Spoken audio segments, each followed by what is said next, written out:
o caminho que os discípulos, o discipulado, aqueles que estão do nosso lado, devem trilhar. A gente ensina, mas muitos não vivem o que a gente ensina. O que nós queríamos? Que vivessem, porque se viver o que é ensinado, nós temos certeza que vai dar certo, nós temos certeza da vitória, que é a palavra de Deus que é ensinada. Deus, quando vem e fala com Josué, capítulo de número 1, ele diz assim: Josué, medita na minha palavra dia e noite, e tudo quanto fizeres e tocar prosperará. A decisão é sua, a decisão é minha, de ser fiel a Deus ou de ser fiel a Mamon, de amar mais a Deus ou de amar mais o mundo, de andar em espírito ou de andar na carne. A decisão é sua, a decisão é minha. Porém, nós somos os frutos das escolhas a quais nós tomamos. Nós temos várias escolhas, várias decisões nós tomamos durante a nossa caminhada, e nós somos fruto dessas escolhas.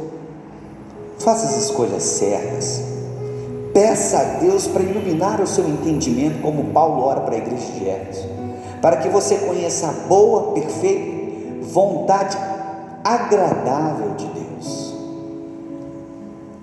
Então, seja fiel ao Senhor, plante na seara do Senhor, e quem planta muito, colhe muito, quem planta pouco, colhe pouco. É a palavra de Deus.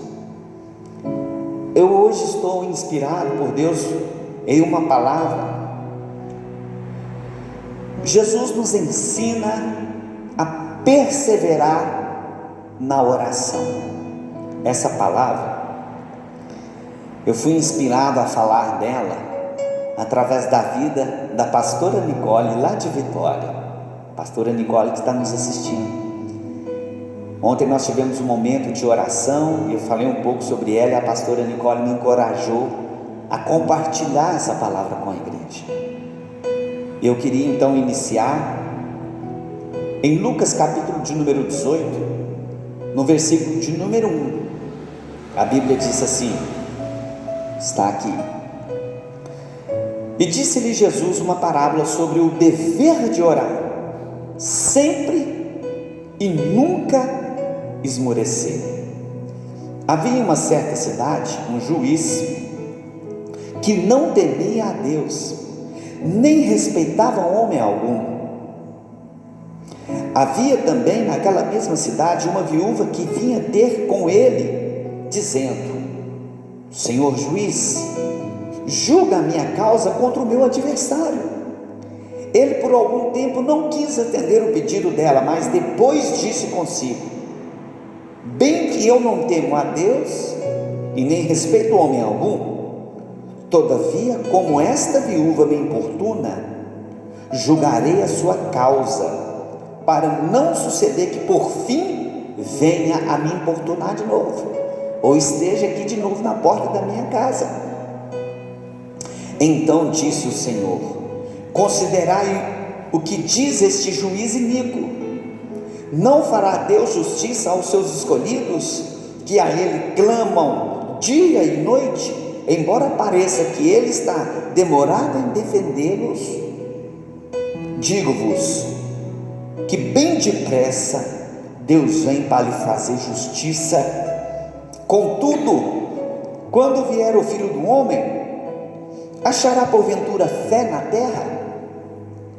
Jesus está contando aqui um ensinamento, uma parábola. Jesus usava a linguagem coloquial para trazer ensinamentos profundos para o momento a qual ele estava vivendo. Categoricamente, Jesus está dizendo assim: a perseverança dessa mulher em ir atrás do juiz fez com que ele tomasse uma atitude, fez com que ele tomasse uma decisão de julgar a causa dela, para não mais ser importunado. Claro que é apenas uma parábola, uma comparação, porque nós, quando oramos a Deus, em momento algum nós importunamos a Deus.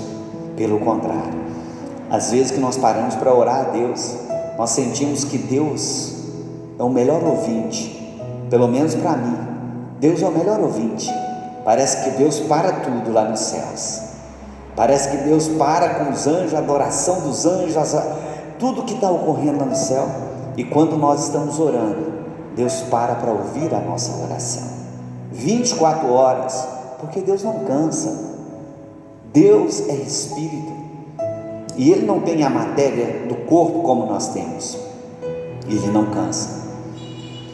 Então Jesus agora vem dizendo assim: olha, é necessário que nós viemos a perseverar na oração. Perseverar na oração não é falta de fé, pelo contrário, é atitudes de fé. Agora, deixar de orar é falta de fé. Quantas vezes que às vezes a gente começa a orar, e como não acontece aquilo que nós estamos orando, a gente desiste. Nós vamos ver a história de Lucas, a história de Zacarias, narrado no Evangelho de Lucas, capítulo de número 1, o nascimento de João Batista. Zacarias, sacerdote, orou a Deus pedindo um filho. Zacarias, quando o anjo vem até ele, Zacarias já era velho e fala: olha, você, Isabel, vai ter um filho. Mas ele já era velho, mas a resposta de Deus veio para ele na hora que Deus tinha o momento certo, porque o filho de Zacarias e Isabel, quem foi? João Batista, o maior profeta que já existiu até naquele momento, de todo o Velho Testamento, do Novo Testamento não, mas de todo o Velho Testamento. Deus precisava esperar um pouco de tempo para que a plenitude dos tempos se alinhasse, a vinda de Jesus com a vinda de João Batista se alinhasse. Por isso Zacarias já estava velho, mas ele recebeu a promessa. É necessário perseverar na oração. Eu estava lendo o livro do Paul Chu, A Quarta Dimensão, pastor da maior igreja do mundo, graças a Deus, vivo ainda, Coreia do Sul. E ele conta que ele queria construir uma igreja de $50 mil, uma igreja enorme lá na Coreia do Sul, e isso era para eles algo inalcançável. Hoje, né, o dólar na altura que está, a gente imagina quanto que não é isso. E ele conta no testemunho dele que ele orou por 3 meses consecutivos, até ele ter a certeza dentro dele. Enquanto ele não teve aquela certeza, aquela convicção, ele não parou de orar. E é isso também que nós vamos poderar hoje. Tem a oração da perseverança, mas também tem a oração da fé. Qual é a oração da fé, Fabrício? É aquela oração que Marcos, que está aqui, que nós vamos ler a partir do versículo de número 20. Se você não tiver Bíblia, pode acompanhar no telão e eu vou ler aqui. Diz assim: passando eles pela manhã, viram que a figueira secara até a raiz. Então Pedro lembrou-se e falou: mestre, eis que a figueira que o Senhor amaldiçoou secou. Ao que Jesus lhe disse: tende fé em Deus, porque em verdade eu te afirmo, se alguém disser a este monte, ergue-te, lança lá, eu vos afirmo que isso, e não duvidar no seu coração, mas crer que se fará o que ele diz, assim será com ele.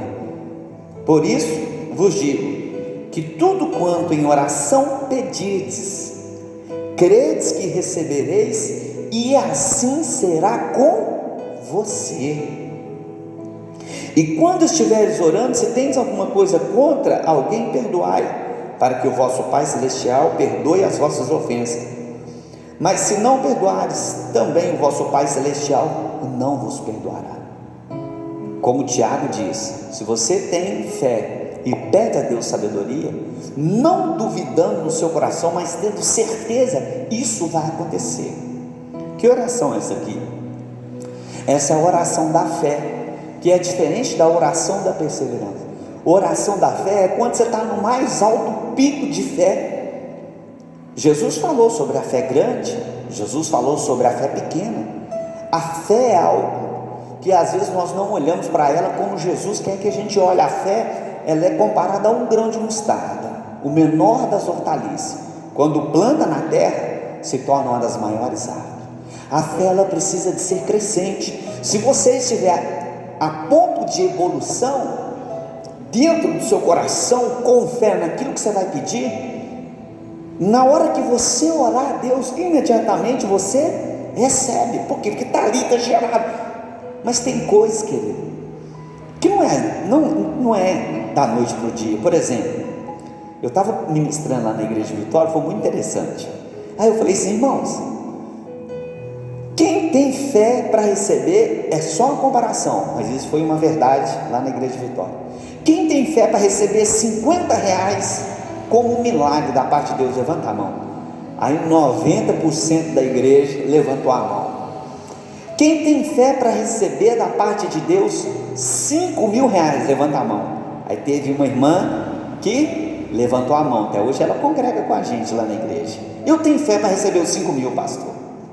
Aí eu fiz a próxima pergunta: quem tem fé para receber R$50.000? Levanta a mão. Ninguém levantou a mão. E aí eu fiz a pergunta: qual a diferença para Deus de R$50, de 5.000 e de R$50.000? Qual é a diferença para Deus? Qual é? Nenhuma. A diferença é a fé que está dentro de nós. Essa é a diferença. A fé que tem que estar arraigada. Sabe o que tem acontecido, gente? Esses últimos tempos, nós temos perdido o discernimento do poder da palavra de Deus. Quando a Bíblia diz sobre a sua vida, o que a Bíblia diz que você pode, é direito seu. E sabe o que tem acontecido? O meu direito vai até onde inicia o direito do próximo. É a segunda parte dessa ministração. O meu direito vai até onde inicia o direito do próximo. Em Efésios, no capítulo de número 6, no versículo de número 10, eu estou adiantando um pouco a ministração, vai falar sobre a armadura de Deus, e eu gostaria de ler com vocês. Efésios 6:10, nosso amado Fabrício já colocou aqui. Ao quanto mais, irmãos meus, sede fortalecidos no Senhor e na força do seu poder, revesti-vos de toda a armadura de Deus, para poderes ficar firme contra as ciladas do diabo, porque a nossa luta não é contra sangue e carne, e sim contra principados, potestades, contra dominadores deste mundo tenebroso, contra as forças espirituais do mal. Olha o que ele começa a classificar aqui, porque a nossa luta não é contra sangue nem carne, sim contra principado, potestade, dominadores deste mundo tenebroso, contra forças espirituais do mal nas regiões celestiais. Tomai, só aqui são 4 categorias. Tomai toda a armadura de Deus, para que nós possamos resistir no dia mau, e depois de teres vencido tudo, permaneceis inabalável. Estais, pois, firme, cingido com a verdade, e vestido a couraça da justiça. Calçai os pés com a pregação do Evangelho, embraçando sempre o escudo da fé, com o qual podeis apagar todo o pensamento inflamado do maligno. Tomai também o capacete da salvação, a espada do Espírito, que é a palavra, com toda oração e súplica, orando em todo o tempo, no Espírito. Para isso, esteja vigiando com toda perseverança e súplica. O meu direito vai até onde inicia o direito do próximo. Dali eu não posso infringir aquela regra. No segundo contexto, nós falamos da oração da perseverança, da oração da fé. E agora nós estamos entrando no segundo contexto, o porquê que nós precisamos de orar. A Bíblia diz: o homem espiritual, ele discerne todas as coisas, ele enxerga todas as coisas, porque Deus diz que Deus revela o amanhã. Nada acontece na vida dos seus escolhidos antes que Deus revele, antes que Deus mostre. Nada acontece. O homem espiritual, ele discerne, e dele nada é discernido. Quando nós oramos a Deus, nós nos aproximamos com Deus e nós temos estabilidade. A nossa visão espiritual, ela é aberta, a nossa audição, ela é aguçada, nós temos força para orar, nós temos força para falar. Os nossos sentidos sensoriais, eles ficam aguçados, os nossos sentidos espirituais ficam aguçados.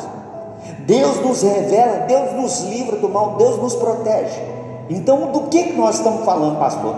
Nós estamos falando do nosso direito, do direito que Jesus Cristo veio na terra e conquistou por mim e por você. Satanás, quando tentou Jesus, ele disse assim: todo esse reino me foi entregue, eu te darei ele se pelo menos prostrar a meus pés. E Jesus disse: só um Deus adorará, só a ele prestará culto. O contexto é que a nossa luta é contra principado, potestade, dominadores deste mundo, hóstias malignas. Nós estamos em uma luta, querido, em uma luta espiritual. Se eu creio, eu vou andar em linha, eu vou ter atitudes diferentes. Se eu não creio, eu não vou fazer nada. Mas se eu creio, ou se eu não creio, nada muda a realidade espiritual. A realidade espiritual, ela existe. Apóstolo Paulo, em Atos capítulo de número 16, ele estava pregando o evangelho para a vendedora de púrpura por nome de Lídia, e ele passou o primeiro dia, o segundo dia, o terceiro dia, e tinha uma jovem adivinhadora, penso eu, né? Hoje as adivinhadoras usam aquela bola de cristal, né? Tinha uma jovem adivinhadora que contava tudo sobre a vida das pessoas. E quando Paulo passou o primeiro dia, o segundo dia, o terceiro dia, essa jovem adivinha diz: eis aí o servo do Deus vivo. Ela importunava Paulo. No terceiro dia, Paulo já importunado com aquilo, Paulo parou e disse assim: eu te ordeno, espírito de adivinhação, saia da vida dessa jovem agora, em nome de Jesus. E aquele espírito saiu da vida daquela jovem. Por isso Paulo e Silas foi preso, e eles oraram depois na prisão, e houve aquele terremoto. A questão é que a realidade espiritual, ela só mudou depois que Paulo se posicionou e ordenou aquele mal sair. A Bíblia diz que o demônio, o ladrão, não pode entrar na casa do valente, a não ser se amarrar o valente. Se o valente estiver amarrado, o ladrão entra e rouba. E é isso que ele quer fazer. Ele quer tirar o seu direito de filho, o seu direito de herdeiro, o seu direito de poder usar o nome de Jesus, que está acima de todo o nome. Jesus nos deu autoridade, nos colocou acima de principado, potestade e hóstias malignas. Está lá em Efésios. Mas do que nós estamos falando, pastor? Nós estamos falando agora, neste momento, de perseverar na comunhão, de ter a oração da fé, mas de entender a batalha espiritual. Que batalha é essa, pastor? Daniel, capítulo de número 10. Daniel ora a Deus. Daniel ora a Deus, e Deus envia a resposta com o anjo. E depois de 21 dias, Daniel não deixou de orar. Daniel continuou na oração da perseverança. Daniel continuou orando. Depois de 21 dias, chega o anjo mensageiro, entregando para Daniel a resposta a qual ele pediu. E o anjo mensageiro conta o que lá em Daniel, capítulo de número 10?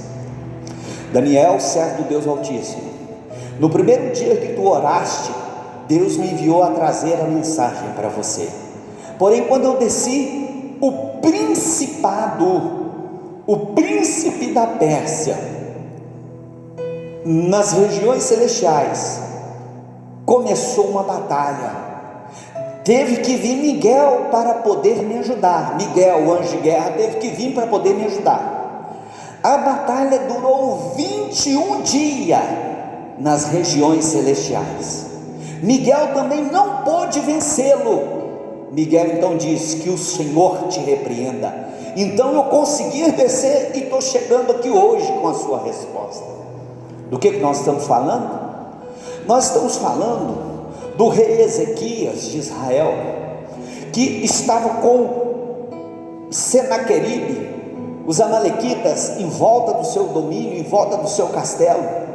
E o rei Ezequias ora a Deus falando assim: Senhor, me dê uma resposta, Senhor, envia uma provisão. Deus manda um anjo matou 185 mil homens em uma noite. De que nós estamos falando, pastor? Nós estamos falando de poderes que não está atrelado aos braços da carne.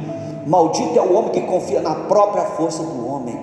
Mas nós estamos falando de poderes que está atrelado no reino do Espírito, que só pode ser vencido de uma maneira: só pode ser vencido no nome de Jesus.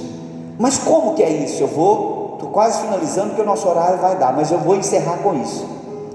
6 judeus, filhos de Céfaro, foram expulsar o demônio de 2 bêbados, e ele chega e fala assim: sai deles.